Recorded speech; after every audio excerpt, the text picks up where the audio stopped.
دن نکلا تو پرنکس اور کاؤنٹ ہیمن ایک بار پھر کتے کو اس کمرے میں لے جانے کی کوشش کرنے لگے۔ پہلے تو وہ اس لیے مکان کے مختلف گوشوں میں گھومتے رہے اور کتا خوف کی کسی علامت کا اظہار کیے بغیر مزے سے ان کے ساتھ چلتا رہا، لیکن جوں ہی وہ نچلی منزل کے اس چھوٹے سے کمرے کے قریب پہنچے، کتے کے بدن پر پھر لرزہ طاری ہو گیا۔ اس نے دم ٹانگوں میں دبا لی اور عجیب عجیب آوازیں نکالنے لگا اور بڑی عاجزی سے زمین پر لیٹ گیا۔ ایسا معلوم ہوتا تھا جیسے کوئی بلائے عظیم اس نے دیکھ لی ہو۔ جو ہی پرنکس نے پٹا اس کی زنجیر سے نکالا، کتا بندوق سے نکلی گولی کی مانند وہاں سے بھاگا اور مکان سے باہر نکل گیا۔ دوپہر کو کھانے سے فارغ ہو کر جب مالک اور نوکر مکان میں واپس آئے تو اس مرتبہ ان کے ساتھ ایک چت کبری بلی تھی۔ پرنکس نے اسے گود میں اٹھائے رکھا تھا۔ مکان کے مختلف حصوں میں گھوم پھر کر جب وہ اس مخصوص کمرے کے نزدیک پہنچے تو بلی کے جسم کے بال یکلخت کھڑے ہو گئے اور وہ پھول کر عام جسامت سے دگنی موٹی ہو گئی۔ اس کی مونچھوں کے بال بھی کھڑے تھے۔ لمبی دم آہستہ آہستہ حرکت کرنے لگی۔ کاؤنٹ ہیمن نے دروازے کا قفل کھولا اور پرنکس نے بلی کو کمرے کے اندر پھینک دیا۔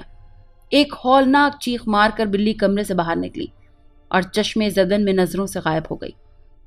ان تجربات سے واضح ہو گیا کہ کچھ نہ کچھ ضرور ہے۔ اگر کوئی انسانی شعبدے بازی ہوتی تو کتے اور بلی کا یوں خوفزدہ ہو کر راہ فرار اختیار کرنا ممکن نہیں تھا۔ پرنکس اب بہت خوفزدہ تھا اور بار بار کاؤنٹ سے یہی کہتا کہ اب تو آپ نے خود دیکھ لیا کہ مکان واقعی آسیب زدہ ہے، لہٰذا یہاں رہنے کا ارادہ ترک کیجیے۔ لندن میں خالی مکانوں کی کمی نہیں، کیا ضروری ہے کہ ہم ایک آسیب کے ہاتھوں نقصان اٹھا کر ہی یہاں سے نکلیں؟ پرنکس کے دلائل ایسے نہ تھے کہ انہیں رد کیا جا سکتا، لیکن کاؤنٹ کی مہم جو طبیعت میں بہت بعید تھا، ایک بدروح سے کھلے بندوں شکست کھا لی جائے۔ اس روز سپہر کے بعد کاؤنٹ کا ایک پرانا دوست ہنری ہیملٹن ملاقات کے لیے آیا۔ یہ تھیٹر کا مشہور و معروف ڈرامہ نویس تھا۔ اس نے چھوٹتے ہی کہا، یہ مکان تو برسوں سے آسیب زدہ ہے اور یہاں کسی انسان کا بہوش و حواس رہنا مشکل ہے۔ بہت دنوں کی بات ہے، میرے ایک خپتی دوست نے چند روز کے لیے یہ مکان لیا تھا، مگر 3 دن بعد ہی پاگل ہو کر بھاگ گیا۔ راتوں کو کوئی نامعلوم ہستی دروازوں پر دستک دیتی، سیڑھیاں چڑھتی اور اترنے کی آوازیں سنائی دیتی۔ کبھی کبھی ہنسنے، گانے اور رونے کی آوازیں بھی آیا کرتی تھی۔ کیا تم نے کبھی یہ آوازیں نہیں سنی؟ کاؤنٹ نے پوچھا۔ کیوں نہیں، مجھے خود ایک رات اس مکان میں کاٹنے کا اتفاق ہوا۔ شاید یہی کمرہ تھا جس میں اس وقت ہم لوگ رہتے تھے۔ آدھی رات کے بعد کسی نے دروازے پر دستک دی۔ میں سمجھا شاید میرا وہم ہے۔ جس نے مکان دیا ہے اس نے بھی ایسا کچھ نہیں بتایا، لیکن خیر میں نے اٹھ کر دروازہ کھولا تو وہاں کوئی نہ تھا۔ ابھی میں ادھر ادھر دیکھ ہی رہا تھا کہ دروازے پر کسی نے تھپ تھپایا۔ اب تو میرے ہوش اڑ گئے۔ دروازہ تھپ تھپانے والا نظر نہیں آیا، البتہ آواز رہ رہ کر بدستور آ رہی تھی اور کواڑ بھی بل رکھا رہا تھا۔ آخر میں نے ہمت کر کے کہا، تم کون ہو اور کیا چاہتے ہو؟ مجھے اس سوال کا فوراً جواب ملا۔ کیا جواب تھا وہ؟ کاؤنٹ نے ازحد اشتیاق سے پوچھا۔ ہنری ہیملٹن نے قلم، کاغذ اور لفافہ طلب کیا۔ تینوں چیزیں اسے دی گئیں۔ اس نے کاغذ پر کچھ لکھا اور لفافے میں بند کر کے کاؤنٹ کی طرف بڑھایا۔ وہ جواب میں نے اس پرچے پر لکھ دیا ہے، تم خود بھی اس روح سے اس کے بارے میں معلوم کرنے کی کوشش کرو اور جو کچھ جواب وہ دے اس کا مقابلہ میری تحریر سے کرو۔ میرا خیال ہے ان دونوں جوابوں میں کوئی خاص فرق نہیں ہوگا۔ کاؤنٹ ہیملٹن نے یہ طریقہ پسند کیا اور وعدہ کیا کہ ایسا ہی کرے گا۔ اس کے بعد کئی ہفتے امن و سکون سے گزرے۔ راتوں کو روح کا چلنا پھرنا اور دروازے پر دستک دینا موقوف رہا۔ شاید اس نے سمجھ لیا تھا کہ یہ لوگ اس مکان سے جانے والے نہیں ہیں۔ ایک رات کاؤنٹ نے چند دوستوں کو رات کے کھانے پر بلایا۔ کھانے سے فارغ ہو کر سب لوگ ڈرائنگ روم میں آتش دان کے پاس آن بیٹھے اور قہوہ پیتے ہوئے ادھر ادھر کی باتیں کرنے لگے۔ گفتگو زور و شور سے جاری تھی کہ یکا یک میز پر رکھا ہوا شیشے کا ایک خوبصورت اور نہایت قیمتی پیالہ آپ ہی آپ کھٹکنے لگا۔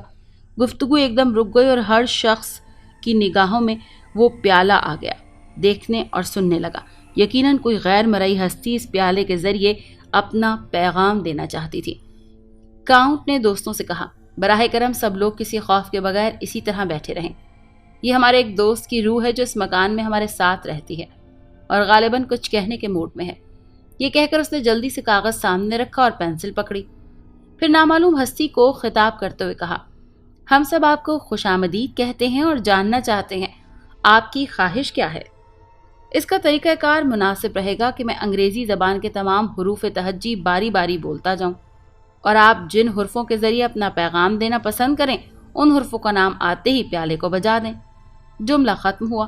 کمرے میں چند لمحے خاموشی طاری رہی اور پھر ہیمن نے بلند آواز میں حروف تہجی کی تکرار شروع کر دی اور روح نے پیالے کو مختلف حروفوں کے نام پر بجانا شروع کر دیا۔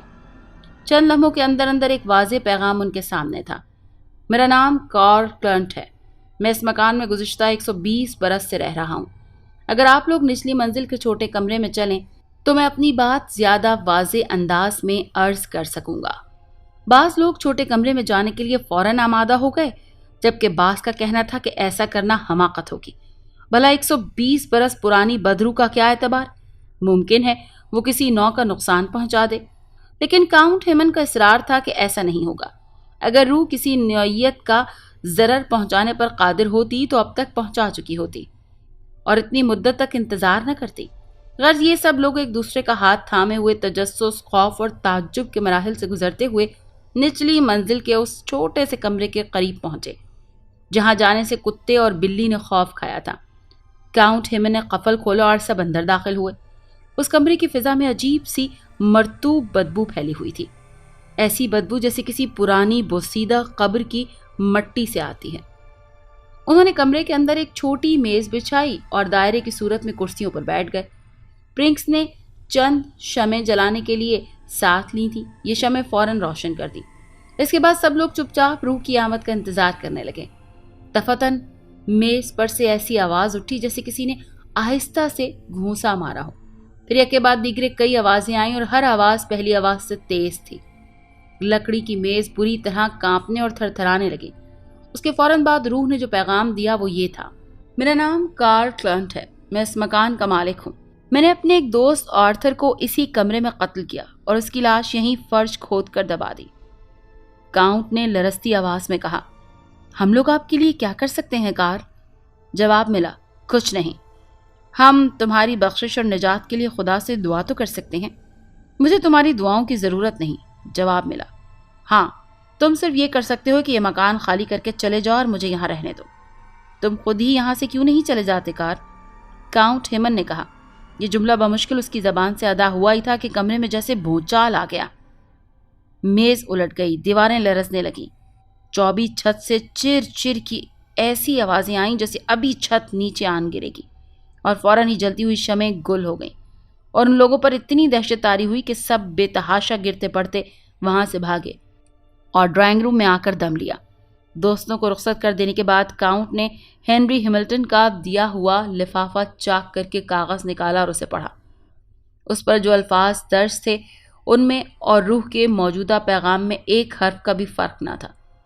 کاؤنٹ ہیمن نے طے کیا کہ وہ اس عمارت اور اس کے مکینوں کی قدیم تاریخ کا سراغ لگا کر رہے گا تاکہ اس معمے کی تہ تک پہنچا جا سکے۔ چنانچہ اگلے ہی روز اس نے اپنی تحقیق و تفویض کا آغاز کیا۔ مکانوں کی تعمیر کا ریکارڈ محفوظ رکھنے والے دفتر کا رخ کیا، متعلقہ مکان کے کاغذات نکلوائے۔ معلوم ہوا کسی زمانے میں یہ مکان ایک چھوٹا سا فارم ہاؤس تھا اور فارم ہاؤس میں وہ چھوٹا سا کمرہ بھی شامل تھا جس میں روح نے انہیں بلا کر پیغام دیا تھا۔ مزید تفتیش سے یہ بات بھی ریکارڈ کے ذریعے سامنے آ گئی کہ اس فارم ہاؤس کا مالک کارل کلنٹ نام کا ہی ایک جرمن شخص تھا جس کا قیام 1840 اور 1800 کے درمیانی عرصے میں تھا۔ کارل کلنٹ کا ایک انگریز دوست آرتھر اکثر اس مکان میں آ کر رہا کرتا تھا۔ ان دونوں میں خاصی گہری دوستی اور بے تکلفی تھی۔ پھر اچانک ایک روز آرتھر غائب ہو گیا۔ پولیس اور دوسرے لوگوں کی سر توڑ کوششوں کے باوجود آرتھر کا سراغ نہ ملا۔ کارل کلنٹ سے بھی پوچھ گچھ کی گئی مگر اس نے لا علمی کا اظہار کیا۔ اسے تو خود اپنے دوست کے گم ہو جانے کا شدید صدمہ تھا۔ آرتھر کی گمشدگی کے چند سال بعد کارل اس مکان سے رخصت ہو گیا اور اس نے ایک دوسرے مکان میں سکونت اختیار کر لی۔ اس کے جانے کے بعد یہ مکان مختلف ہاتھوں میں آیا، بار بار بیکار خریدا گیا۔ ہر آنے والے نے اس میں کچھ نہ کچھ اضافہ کیا، حتیٰ کہ 19ویں صدی کے اختتام تک اس مکان کے نواح میں جو کھیت واقع تھے وہ سب غائب ہو گئے اور ان کی جگہ مکان بنتے چلے گئے۔ کاؤنٹ ہیمن کو اب سب کچھ معلوم ہو چکا تھا، لیکن اس رات کے بعد سے کارل کلنٹ کی روح نے اسے پریشان نہیں کیا۔ کاؤنٹ کا خیال تھا کہ شاید اس کی روح نے مایوس ہو کر مکان کا وہ کمرہ خالی کر دیا تاہم کاؤنٹ نے وہ کمرہ مقفل ہی رہنے دیا۔ لیکن ایک رات کاؤنٹ ہیمن آرام سے اپنے بستر پر لیٹا گہری نیند کے مزے لے رہا تھا کہ دروازے پر زور زور سے دستک ہوئی۔ کاؤنٹ کی آنکھ کھل گئی اور اس نے دستک کی آواز پر کئی مرتبہ سنی۔ جب اٹھ کر دروازہ کھولا تو وہاں کوئی نہیں تھا۔ اس کا مطلب یہ تھا کہ روح ابھی تک مکان میں موجود ہے۔ اگلے روز اس نے ایک نابینا ماہر روحانیات کو اپنے مکان میں بلایا جس کا نام سیسل ہسک تھا۔ یہ شخص نہ صرف روحوں کو طلب کرنے کا ماہر تھا بلکہ خاص عمل کے ذریعے جس روح کو چاہتا مجسم ہو کر حاضر ہونے کا حکم دے سکتا تھا۔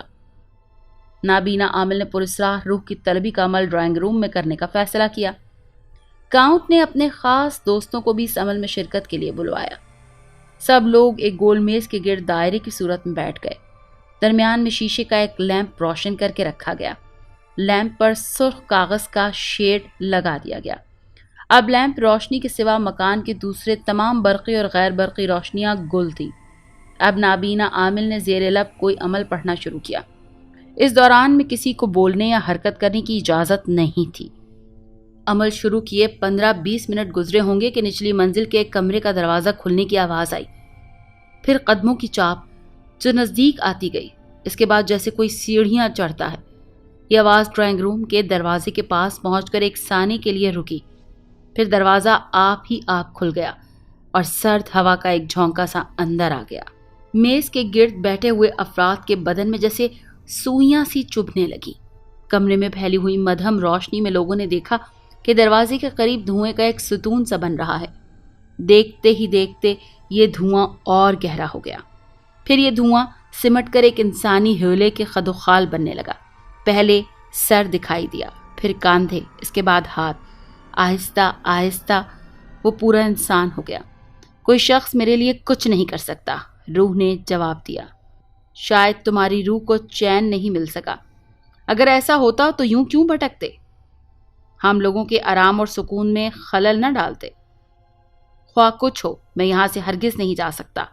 جس رات مرا ہوں اس رات سے لے کر اب تک اسی مکان میں ہوں۔ اچھا، یہ بتاؤ تم نے اپنے دوست آرتھر کو کیوں قتل کیا؟